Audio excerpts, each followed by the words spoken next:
నాకు స్వేచ్ఛ కావాలి, నేను వెళ్ళిపోవాలి. క్రైమ్, వాటర్ తాగినంత ఈజీగా క్రైమ్స్ జరిగిపోతున్నాయి ఈరోజు. ఎందుకంటే ఎక్కడ మిస్ అయిపోతున్నామంటే డిసిప్లైన్ మిస్ అవుతున్నాం, భయం మిస్ అవుతున్నాం, భక్తి మిస్ అవుతున్నాం. ముందు జనరేషన్ వాళ్ళని చూడండి, ఎవరినన్నా ఒక 2 జనరేషన్ల ముందుకెళ్తే తల్లిదండ్రులు అంటే పాదాలు ఫస్ట్ కనిపిస్తే పాదాల దగ్గర దండం పెట్టి దాని తర్వాత ఇచ్చేసేవాళ్ళు.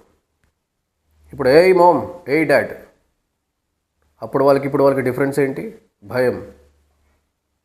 అప్పుడు గురువు అంటే వణుకేవాళ్ళు, ఇప్పుడు గురువు అంటే నన్నే కొడతావారా? ఏంటి డిఫరెన్స్? జీవితంలో తల్లి, తండ్రి, గురువు, దైవం ఇక్కడ నుంచినే మనకు అన్ని జీవితం నేర్పిస్తుంది. ఇక్కడే బీజం పడుతుంది. ఏ రోజైతే వీళ్ళంటే భయం లేదు అంటే యువర్ లైఫ్ స్పాయిల్ అయిపోతుంది. ఎందుకంటే నువ్వు చిన్న వాటికి కూడా నువ్వు ఓర్చుకోలేవు, చిన్న వాటికి కూడా నువ్వు తట్టుకోలేవు. ఏమన్నా అంటే ఈజీగా లేపేస్తావు.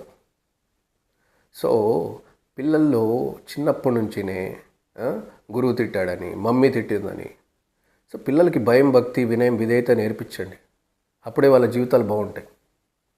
ఈరోజు ఎందుకు ఇంత క్రైమ్స్, మర్డర్స్ జరుగుతున్నాయంటే స్వేచ్ఛా జీవితం, ఫ్రీడమ్ లైఫ్, భయం లేదు.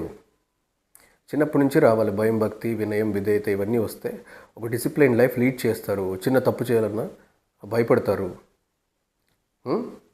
భయం అనేది పేరెంట్స్ నుంచి, గురువు నుంచి రావాలి.